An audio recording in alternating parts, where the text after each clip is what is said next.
Good afternoon if you're in Australia. I think it's still good morning in Singapore.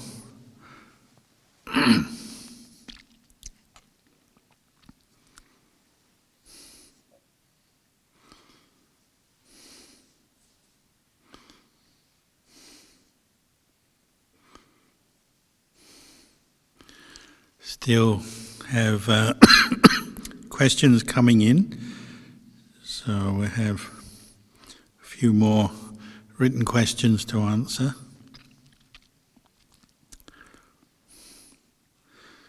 First one, Dear Ajahn, I have a fear of jhana, as I have heard from a Dhamma talk that one man went into jhana and was sent to the hospital and was resuscitated but to no avail. He came out from jhana after many hours. I experienced calmness, peace and stillness without any thoughts during my meditation. This fear is due to my fear of death.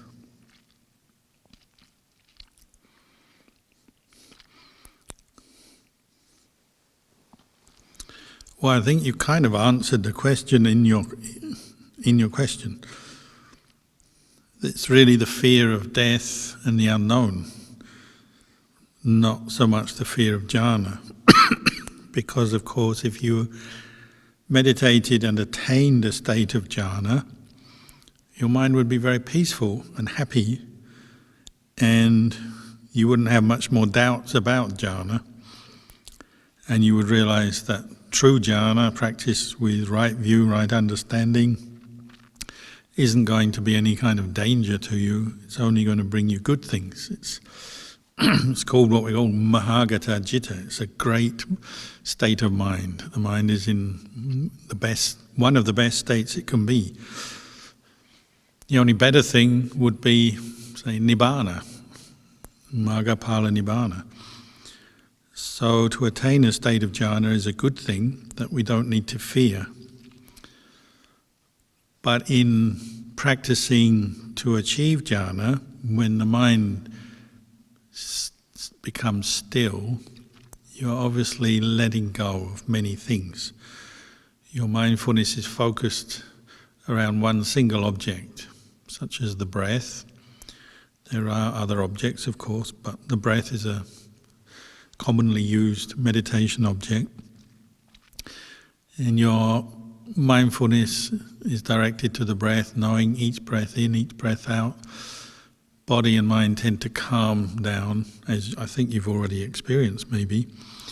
The thoughts get less, but you're still fully awake. It's just there's less and less distractions as the hindrances are let go of. And in the end, the mind and the quality of knowing and the breath merge together. And then even the breath is let go of because it's so refined you can't really sense the movement anymore. So all that's left is the mind, just knowing the mind. And if the mindfulness is still very continuous, pure, then you may enter a state of samadhi. It may be jhana. Of course, no one will tell you at that moment. There's no one who pops into your head and says, this is jhana. And you have to be careful of the doubting mind, the mind that wants jhana perhaps. But in your case, you're talking about fear. Well, it is, some people experience this as your mind settles down on its object and you're letting go of the normal things you identify with. Thoughts, feelings, sensations, the body, memories, normal reactions, normal things. You're just not thinking about this stuff anymore if you're practicing mindfulness on an object in the usual way. You're of course not thinking about all the other stuff you normally identify with as self, who you are. The sense of your body disappears, so the sense of being a person, me, your gender, your age, all of that sort of kind of fades out temporarily. You don't need to think about any of that stuff. You're not thinking about what you're going to do tomorrow. You're not thinking about what happened yesterday. The mind is just very peaceful in the present moment, knowing itself. So some people find the newness of that, the unusual, unfamiliar territory of the mind, scary. Things that they normally identify with, all the thoughts and emotions, even the unpleasant things we kind of get used to identifying with. And then if they all disappear, sometimes that's scary for some people. Like if you were suddenly picked up and deposited in a place you didn't know, an area, a location you didn't know, you'd think, oh, where am I? What am I going to do? You might panic. Some people might panic. So you have to remind yourself not to panic, because simply practicing mindfulness directed to an object is not life-threatening. And as I've said, if you've been trained, you've listened to the Dhamma, reflected on the Dhamma previously, there's very little danger from this state of meditation. And even when all the normal sensations, thoughts, memories disappear, it's not like your judgment suddenly disappears, your wisdom, your intelligence disappears. You're still fully aware. It's just you're no longer daydreaming, reacting to things. Your mind is not wandering around all over the place. But you're still fully awake if you're practicing with mindfulness and clear comprehension at that moment. So then you just have to be patient with any reaction of fear, awkwardness, discomfort that may arise from the newness, the unfamiliarity of this situation. And just observe, and you trust in the Buddha, the Dhamma, the Sangha, your teacher, and keep watching. And I'd say if you keep watching, you'll realize there's nothing to fear. So, you may hear stories on the internet or from this person tells a story, that person tells a story. Stories are just stories. So how accurate they are, how true they are, how representative they are of the majority of meditators, I don't meet meditators who enter jhana and get carted off to hospital. If people get carted off to hospital, it's usually for other more mundane reasons. There's something wrong with their body. Entering jhana usually is not something to be scared of or a cause for you to be taken to hospital. So how people describe these things, and it goes on the internet, you just don't know, do you? You don't know whether it's been created, the story, embellished, misrepresentative, misheard. There's a few uncertainties there, so I wouldn't take it too seriously. I would go back to the Buddha, the teachings of the Buddha, the words of the Buddha, the suttas. I go back to living teachers who are skilled in meditation, such as Ajahn Chah and many other teachers. Ajahn Chah said if you attain jhana, then you're very close to nibbana, because it gives you such a clear comparison. The peaceful, happy, contented mind compared with the distracted mind that's still full of craving and attachment. You see the difference very clearly. So it gives you a taste of nibbana. It's not nibbana, but it gives you a taste, a guide of where you're going, what you have to do. And your mindfulness becomes very well trained by developing this kind of samadhi, so that as you turn to contemplate, contemplation is very effective. It's very easy to see craving arise if you're coming from a place of stillness. It's very easy to see your wrong views when you're coming from a place of stillness. So it's the best way to prepare yourself for developing insight. But go cautiously. If you have fear arising, of course, you've got to be patient with that. Observe it, and observe it how it's coming as a conditioned state of mind, conditioned by fear of the unknown, attachment to certain things, certain ideas, there'll be reasons this fear is coming up, so maybe you have to investigate them as well. Think about it, contemplate what's going on in your mind. But I don't think there's any real danger that you have to worry about. That would be my recommendation. Just keep practicing and be patient with how you feel and keep learning as you go. Dear Ajahn Kalyano, many thanks for your kindness in giving us a chance to do an online retreat even though you are unwell. May you get well soon. Thank you. May I know of the exact food that we can take on Panna? How many pieces of cheese can one take? Is it dependent on the size of the food? I know that one should not be attached to food, just take the food as a form of medicine for sustaining the body. In the Mahayana tradition, I was taught that drinking sesame cereal Milo is okay, but I learned from Theravada tradition it's not possible. Seeking your guidance here as I'm learning to keep to the 8 precepts during Uposatha day. Ajahn, what you said makes a lot of sense when one gets used to it. The body naturally resists the desire to eat. It's a beautiful process to contemplate on impermanence like you shared during one of your talks. Sadhu. Well, yes, you definitely get used to the only eating your main meals in the morning, keeping the 8 precepts. But as you pointed out, there's the allowables, what we call medicinal allowables, or panna is a Thai word, but it means allowables to help keep you going, sustain you in the period of the day when you're not eating the normal solid food. So from the Vinaya, the monks are allowed oil, ghee and sugar and honey, and what we call nawanitan, which is now generally considered to be cheese, although the way they made cheese in the time of the Buddha may be different. But generally, cheese is allowable as something just to keep you going at a time when you may be ill or very hungry in the evening, say.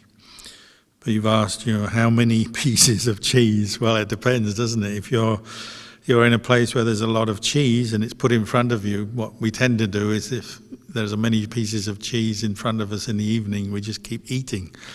So I would recommend don't put too many pieces of cheese out on the plate. And that applies for the other things that you're allowed to eat in the evening. Through other parts of the Vinaya, we have descriptions of what we call lifetime medicines and variations on the medicines. So it's come down to us that many monasteries you're allowed to eat dark chocolate or prunes as a laxative.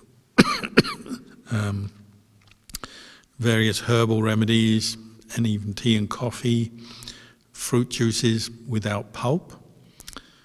So there's a number of things you can have in the afternoon.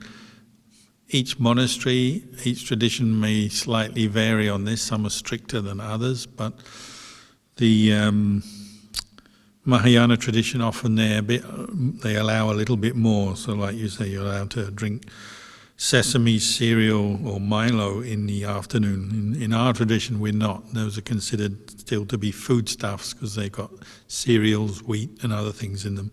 You can have tea, you can have coffee, cocoa, you can have sugar, but no milk additives or cereal additives. So there's a bit to study there. But you brought up 2 things, what can we eat and then how much. And the how much part is up to each individual what they find they need to sustain themselves. So some people may eat a little bit more than others. They may be bigger, expending more energy than others. So I don't think there's one simple answer here, but the Buddha encouraged us to be restrained, mindful, and consider how much do I need, whether you're eating food or allowable medicinal requisites in the evening, drinks as well. Some meditators keep themselves going through caffeine, and caffeine has a limit to it. You keep drinking coffee, eventually it's probably only doing you harm, more harm than good. So be careful of the addictive nature, say, of caffeine, tea, coffee. Probably less of a problem these days. When I was a young monk or novice monk, there was a lot less available. So anytime somebody offered a jar of coffee and some sugar in the monastery, it was all used up very quickly. Maybe in one big pot of drink, they made a sweet coffee for everyone in the monastery to get one cup of coffee, and that would be it. So you really savoured your coffee or your cocoa, if it was cocoa. And sometimes people would have a lot of craving because they only occasionally got a drink. Nowadays, there's so much choice, so much available. You have to adjust your way of looking at it and practice a lot more just mindfulness of what's healthy, what's supportive for your practice, choosing amongst a wider variety of things that are available.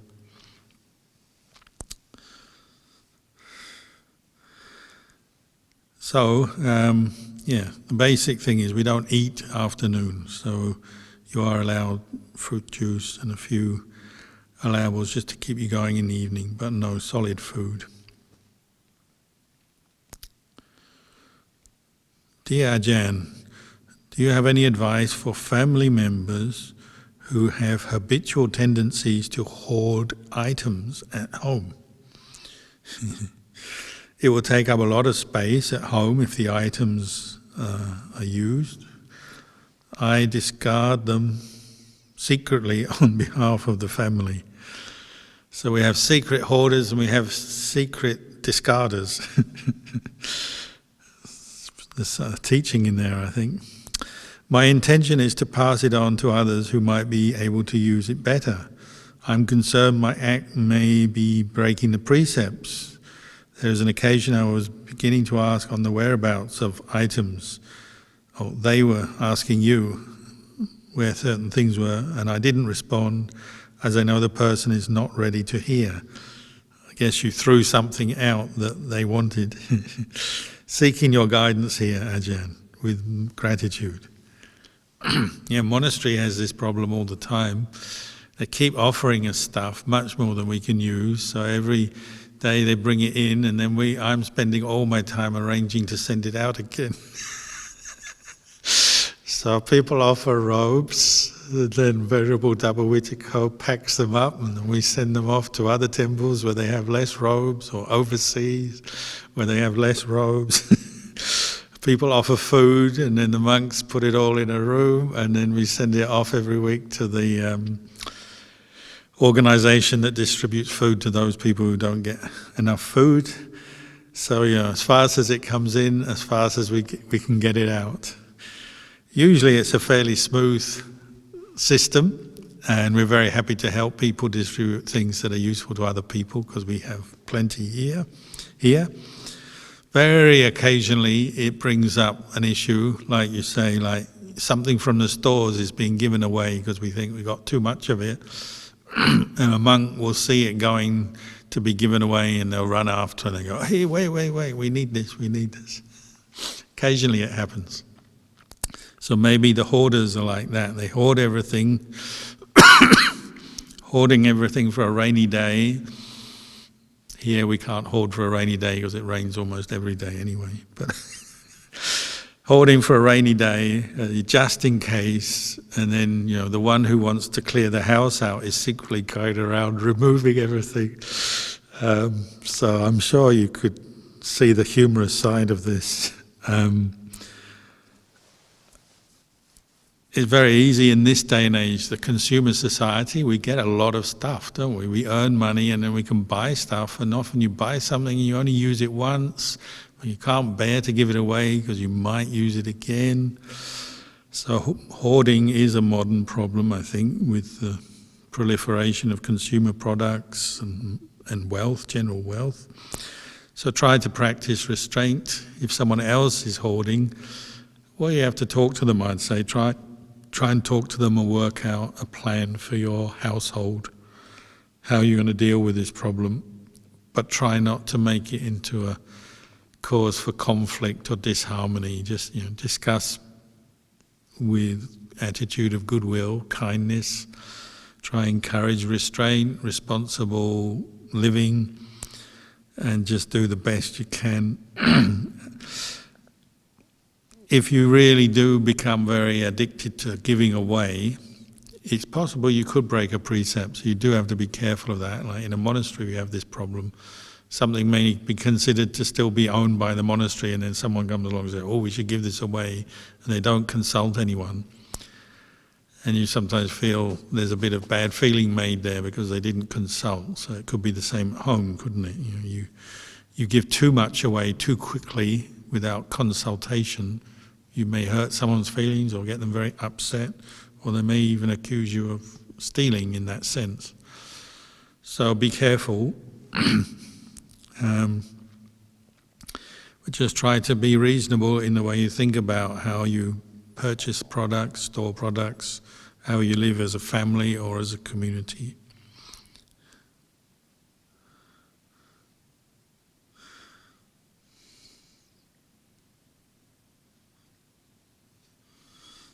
Somebody, a while ago, they're telling me the suffering that their father died, and it turned out the father had a whole storage facility full of stuff that he never used, and then they've got to spend a lot of time and energy and even money to get rid of it all. So that's another thing, isn't it? As you get older, you store all this stuff. Who's going to use it? If you're not using it, you might as well give it away to charity or to relatives and friends who might use it. And that's an enjoyable thing sometimes. Even something you really like, you give it away so someone else can enjoy it. And you get the happiness of sharing and giving happiness to another person. I found that very enjoyable when I was becoming a monk. I gave away literally everything except for the clothes on my back and a little bit of money to get to Thailand from England. Everything else I gave away. So I gave a motorbike to a friend. I remember the look on his face when I said, oh, this is yours. And his jaw dropped, and it's like, what? You're giving it away? Yeah, go on, take it. And I used to collect records. In those days, people listened to records, LP records. I gave all my records away, and they said, how can you do that? You used to be so attached to your music, your records. I said, well, no, I'm going in a different direction. Give away clothes, gave away a lot of things to charity. Giving can be quite a source of happiness, so maybe try and introduce the hoarders to a bit of sharing, giving, and they may find a new kind of happiness. See what you can do.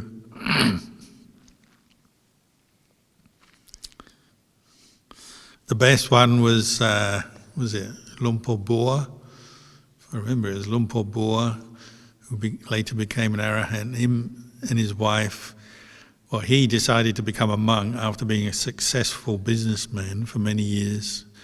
He had a lot of land, farm, property, cattle, tools, all kinds of things, sacks of rice stored away in a granary. He decided to become a monk because he met Lumpur Man and he had great faith. So he had to give away all his property. So he said to his wife, well, you can have it all, so you'll be safe, you'll have an income and money for the rest of your life. And she said, nope, if you're going to become a monk, I'm going to become a nun. And she also had a lot of faith.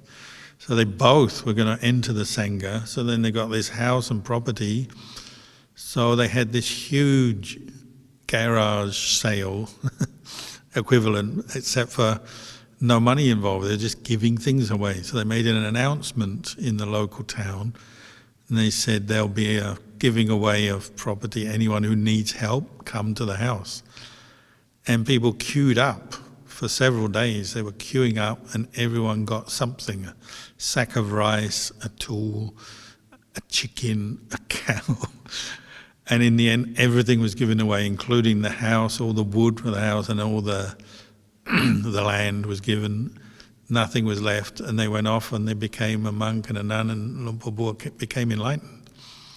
Very inspiring. So if you can encourage more generosity, that's always a good thing.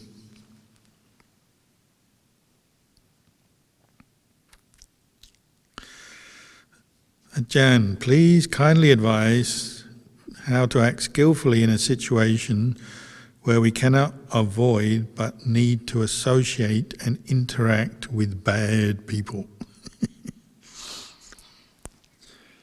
This probably comes up every day, doesn't it? There's a lot of people out there who don't understand what is good and bad, and therefore they're not interested in changing their ways, unfortunately. So it comes along all the time. So you have to be kind of patient with it all, living in the world, people with their different standards of behaviour, different levels of sila, different understanding. Some people have right views, some people have wrong views. Try not to take it too personally.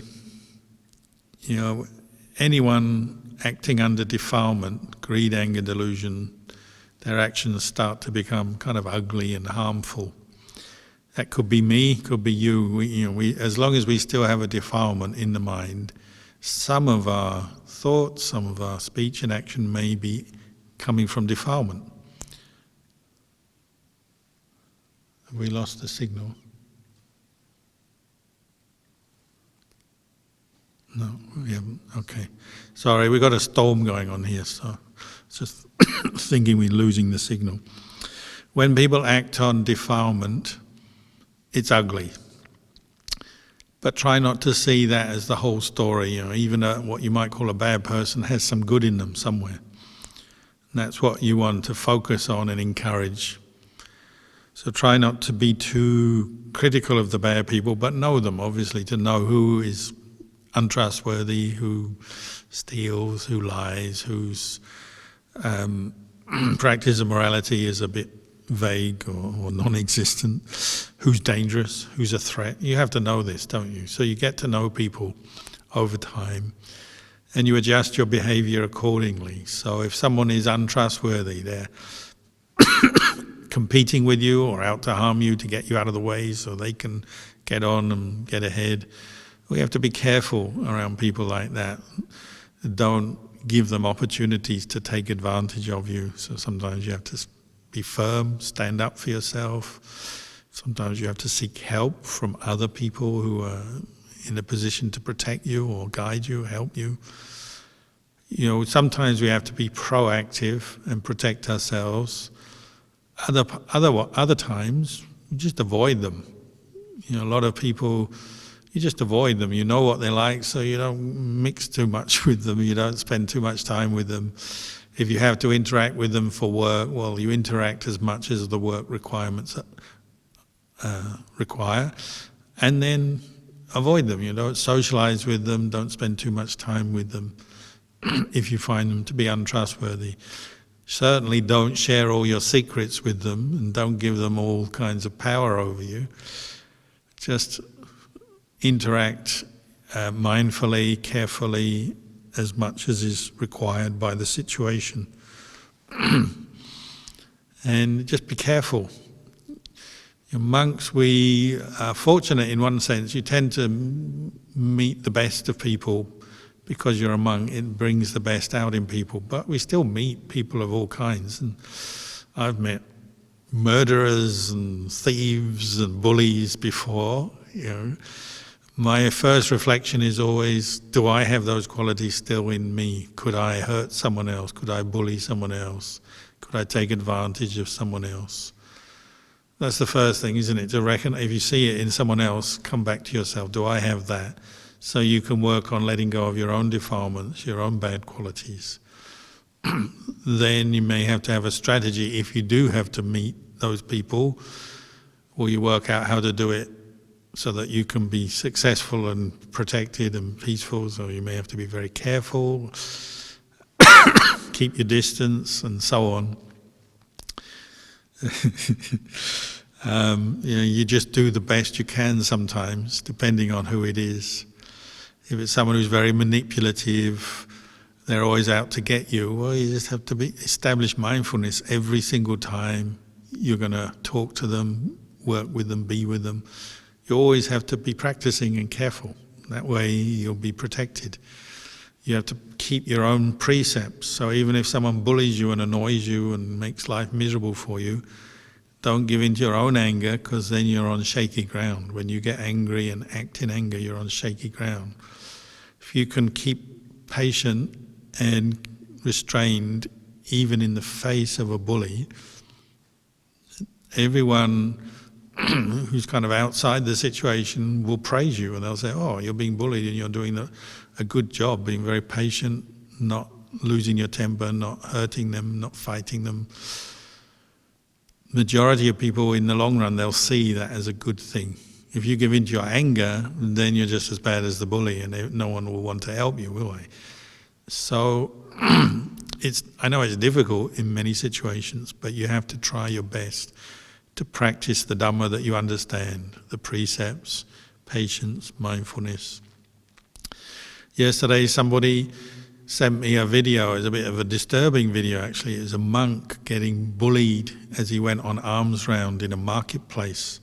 Not in Australia, it was in another country. Two monks were walking, collecting food as we do, and monks regularly here and in other countries go out collecting food in the street. And the man parked his motorcycle and went up and punched the monk, and then kept haranguing him, pushing him, trying to get a reaction out of him. We don't know the background of this story. I don't know why that man was angry with the monks. He obviously wasn't Buddhist and didn't respect monks. And really he's breaking the law. If there'd been a policeman there, he could have arrested the guy for assault or whatever. But I guess there was no policeman there, and a few people around saw this happening and were shocked, but they didn't do anything. And the monk was very composed. He didn't fight back. He didn't complain. He just mindfully carried on walking, even though the man was pushing him, hitting him, being nasty to him. He just ignored him, basically, and carried on doing his job as collecting alms mindfully. So the reason it was sent to me, because the person who saw this was praising the monk for being restrained under a lot of provocation. So if you can maintain your restraint when someone is behaving badly, speaking or acting badly, other people see that, and they're inspired, and they also may be sympathetic and want to help you and protect you. So every situation is different, I know, you can't generalize, but that's the kind of the suggested way to deal with these situations.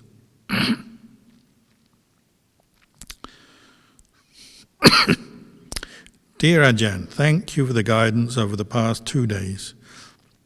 First question, may I know how do we handle the gifts of red wine from friends? Despite me rejecting her offer, she still insists in giving it to me. I am keeping the 5 precepts on a daily basis. How should I handle the gift of red wine? Some of my friends said I can give it to others who drink it. However, I'm afraid that I will cause them to do harmful deeds after they've drunk it. Second question, may I know if this act is wrong? I poured away the wine slowly without letting my partner notice, as I don't wish for him to drink the alcohol. I know he won't know about it. Seeking your guidance. Well, this is quite a common scenario, I think, in daily life, especially like Christmas, New Year, these kind of celebration times. People often give gifts of alcohol to their employers, give to the employees or co-workers or relatives, friends. To start with, I would start letting people know you don't drink. just in whatever way you can, spread the information that you don't drink. That will be a good thing to do because it will reduce the amount of gifts of alcohol coming your way.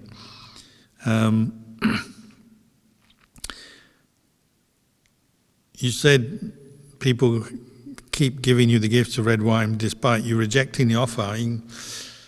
You have to pick up the bottle. If someone gives you a bottle and you pick it up, then you've accepted it. So you can leave the bottle there. I know it might seem rude and that's probably the problem, but you could be insistent that you don't want to receive this gift of alcohol because you don't drink. And nowadays people are more open to this. I think, you can quote the Buddha, the Buddhist teachings, you can quote health reasons, all kinds of good reasons you can give them and just say, I don't drink, please don't give me this, I don't accept this gift. Try to be firm. As you say, like, if it was me, I probably would also just quietly pour it away. If I've accepted it, it's come into my house. I don't want anyone else to drink because, like you say, if you give it away, someone else is going to drink and it's going to encourage them to get more intoxicated. So if I did end up with some alcohol, I think I'd pour it away and then throw away the bottle safely in the bin somewhere. I did actually once get given a can of beer. But the reason was not that they wanted me to drink beer, it was someone who wanted to give up drinking beer. So they said, be a witness, Ajahn, I am giving away my last can of beer, you take it, and I'm not going to drink from here on. So that left me with the problem, what do I do with this can of beer? So I poured it away. The Buddha said it's the wrong kind of gift, don't give alcohol. So I would cut it off at the origin. I'd try to encourage your friends or people who give gifts not to give the gift of alcohol, at least not to you, by making it clear to them that you don't drink. That would be the best.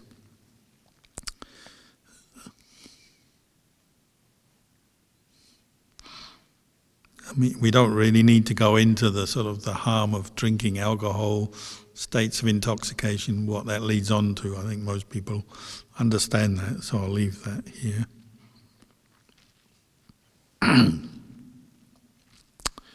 Dear Ajahn, may I know how one can reduce their obstructive karma? Do we need to do purification? How can we proceed to clear the bad karma, other than dedicating merit to the karmic debtors and sharing merits with them? I am aware that in Mahayana tradition they have the 108 repentance ceremony. Does Theravada tradition have similar practices? Thanks for your guidance. Well, some Theravada teachers do advertise kind of clearing your karma ceremonies, repentance ceremonies, but I think most people see that they're kind of a fusion with other religions, other teachings. The normal teaching in Theravada Buddhism is that once you've made karma, you've intentionally done an act, good or bad, the karma is done, it's made. You can't undo what's done because the time has moved on. It's in the past now. You can't go back into the past and alter things. Much as we'd like to when we make movies about time machines and things. You can't do that. So you have to accept the knock-on effect, the consequences of past actions, good and bad. However, the Buddha always instructed us to make good karma in the present, to be restrained when our old bad karma starts to give its fruits, its results. As we are plagued by our own thoughts, sometimes karma can just emerge as thoughts. Negative thoughts pop up and it's like, oh, what shall I do with this thought to kill my neighbour? No need to do that. So you practice restraint, mindfulness, kindness, compassion, use wisdom to reflect on what you're doing, what you're saying. And even though you may have urges or things can go wrong, bad karma often leads to things going wrong, you have obstacles, you have problems come up in your work, in your family, in your meditation, everything. Things will come up, but the question is, how do you deal with them in the present? Do you let these obstacles and problems and difficulties prompt you to become angry and act unskillfully or speak unskillfully? Do you allow them to make you depressed? Do you allow them to make you do unskillful things? Or do you use the Dhamma to meet and accept this old karma and deal with it skillfully? And you find if you deal with it skillfully, usually that will quickly or fairly quickly get rid of or get you through it. It's just something you have to go through, you accept. So like illness, unless it's illness that's going to kill you, you go through it and you make sure you don't act carelessly because of the illness, and you don't let your mind become too depressed or unhappy because of the illness. That's how you get through the karma. Or you have a problem with another person. They don't like you. Maybe it's somebody you've harmed in a previous life and you don't know, but this person who out of the blue is harming you. What do? Well, you have to be very patient, and you try and find ways to deal with the situation without creating fresh karma by not giving into your anger and going out and harming them or doing harmful things. You try to skillfully get through the situation until it passes. And all karma passes, so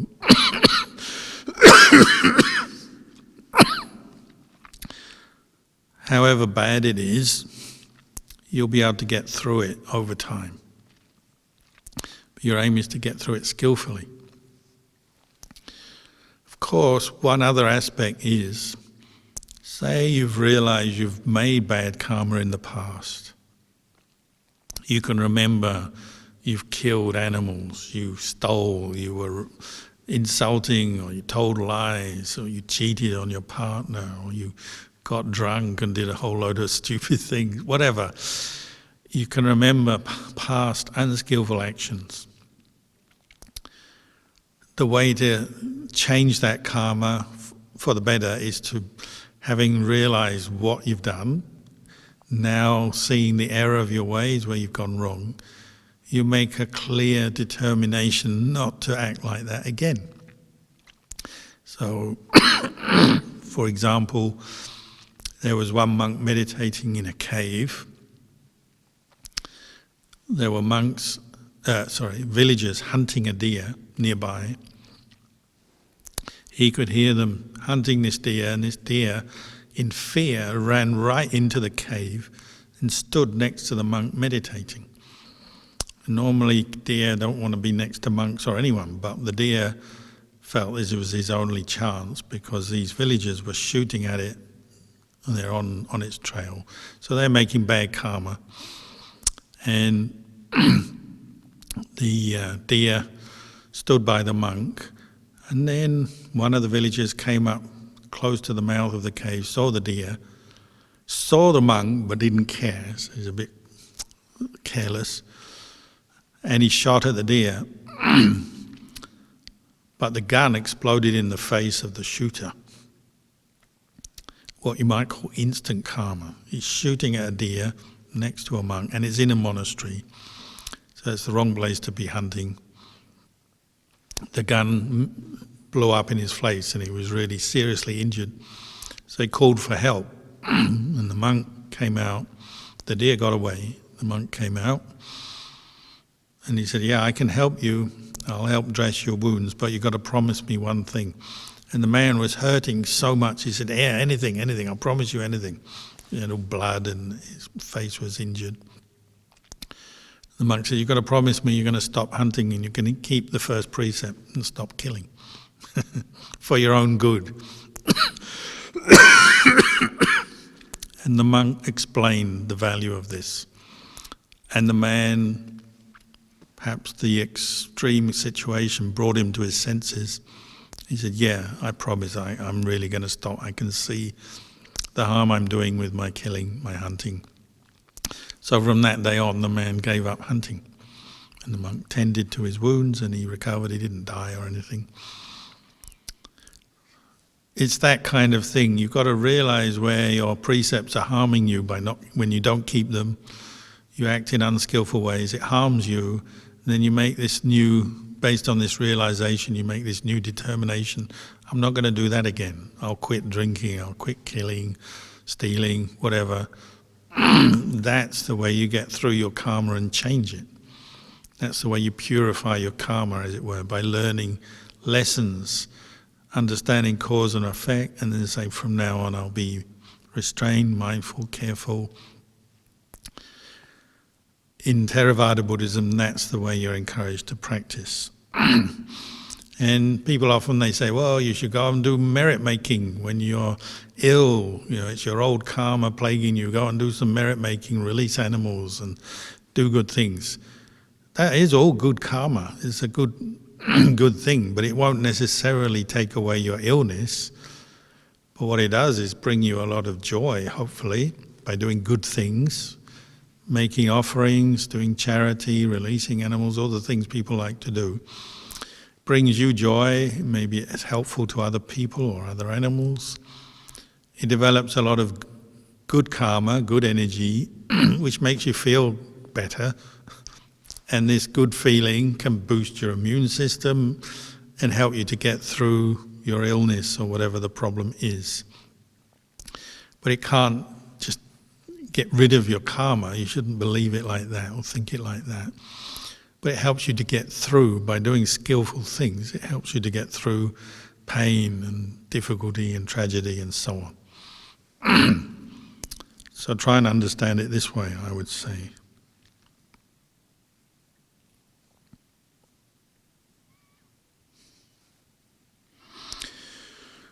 Dear Ajahn, thanks for answering all the questions skillfully. It has been beneficial and rewarding session for me. So much joy felt from within. May I know if I've applied it correctly in the aspect of speaking less for practitioners attending the online retreat. Many teachers have shared that speaking less will help us progress in our practice. I've experienced for myself too, lesser defilements in this way. There's an occasion when someone spoke to me when I was picking up my girls from school. I see some frustration within me when someone is talking to me. I see this as wrong view, as I'm too attached to the view that I should speak less. Am I right? Perhaps if this happens again, I see that I can give the person a smile instead of answering them. Likewise, I'm keeping a point to only answer important messages from teachers or family members on my phone, I assume. I will inform friends that I'm attending a retreat and will be responding to messages after the retreat.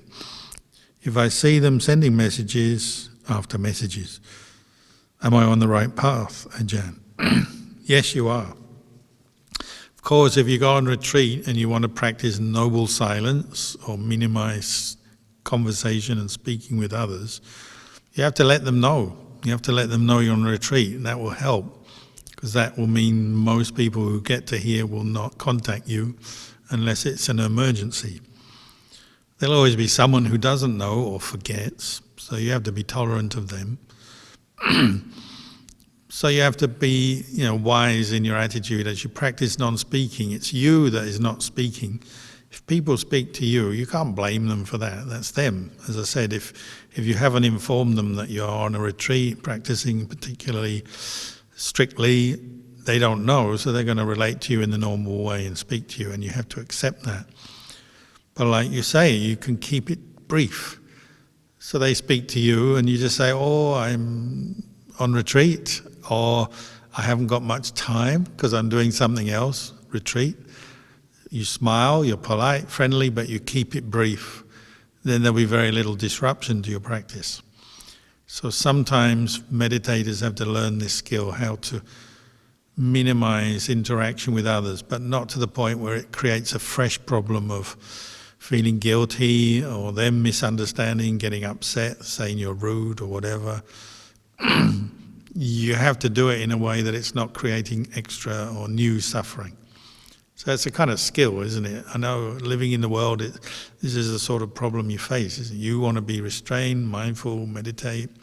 They don't, or they don't know about it. So you have to be a little bit flexible, I think, and go with the flow of the situation. But informing close friends and family always helps, because then they know.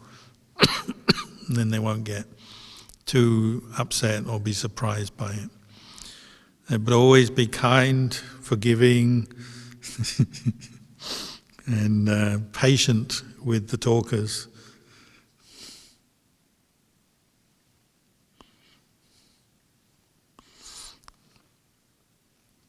I once knew, when I was a young monk, there was one monk who got addicted to coffee, and we'd do all-night meditation. And we'd start with a cup of coffee at 7 p.m. in the evening. We have our coffee. And then I would go off to meditate in my corner of the hall, and he would follow me and carry on talking because he'd drunk the coffee. And then he'd go and have another coffee later and he'd want to talk more. He'd want to talk the whole night.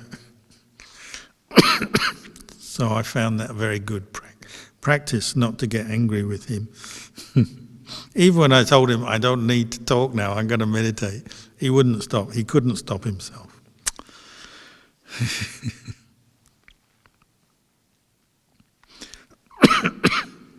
Time for one more. Dear Lumpur, please kindly share more on how your Dharma studies became useful to you and how one can also maintain mindfulness while dedicating time to studying Buddhist texts.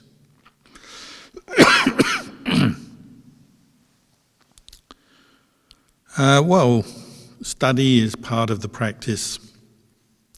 The main thing I learned from my teachers is you study for the practice rather than as an end in itself. That's, I'm a monk, so I'm not an academic studying Buddhism as a scholar, just to research the texts and get clarity on different points and know the language and so on. That can be a useful skill, I'm not putting it down. I'm just saying I have always studied to support my practice of meditation, to understand what the Buddha was saying so I could practice it better. And the teachers I've studied with, practiced with, that's the attitude they've encouraged. But how much one studies, or how little, depends on the individual, your temperament, your character. So there's no absolutes here, I think. But like you say, you've got to maintain mindfulness, and so sometimes study can just become a distraction in itself, especially if you're in a quiet monastery with not a lot happening. Some monks just want to read and read and read and read, and their level of mindfulness doesn't necessarily go up, can even go down, and occasionally it produces a lot of attachment to views and opinions, and can lead to debate, and maybe even argument. Can do. So you have to watch that side of it. But we need to hear the Dhamma and read the Dhamma before we practice, because we've got to get some instructions. So a certain amount of study is essential. And sometimes what people do is they study for a while and then they go off and meditate more, put it into practice. Then they go back and study a bit more to compare and to understand more what they've been practicing. Maybe doubts arise or they want to go further into something. So again, there's no hard and fast rule here, but try and keep the attitude you're doing it to support your practice and the deepening of your practice. So if you find it helpful, If it makes you more confident in the teachings of the Buddha, brings you a sense of peace as you're studying, helps you to meditate with confidence so your mindfulness improves, fine, we'll keep studying. But you may reach a point where you say, enough. I don't need to study so much now. Now I'm going to put more effort into sitting and walking meditation, developing mindfulness and so on. Because as I said, sometimes it can become an attachment to the point where it's the monk or the individual or the layperson is not developing any extra mindfulness or insight at all. They spend all their time studying. So try and be aware of that balance and see if you need to adjust your way of doing things.